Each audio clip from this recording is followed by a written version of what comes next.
Hey guys, it's Mushi and welcome to my mini vlog. So for today's video, padung ko mag-jogging kauban akong igagaw. So it's already 5 AM kapin or hapit na ni 6 na masigar ni.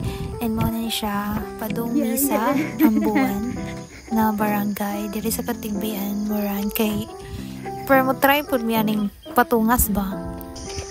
Tip number 1, if you do running, run at your own pace. Uphill. So, ni-try ko itong technique kung saan pag-run if uphill. So, nga nila yung technique, guys. Mag-zigzag-zigzag na ka, pero tanaw sa ni mong nabay mga motor malabay para maligsan niya unya ka. Yan mo ni Siza. Video-video lang ko ani kay patungas dyan siya. Dara akong igagaw. Bata kayo.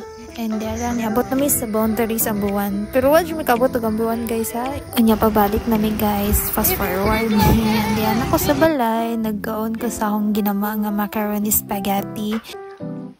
Yan, naka-harvest na po mis ang mga palayang. Grabe kadako. So, that's all for this video. Thank you for watching. Bye-bye!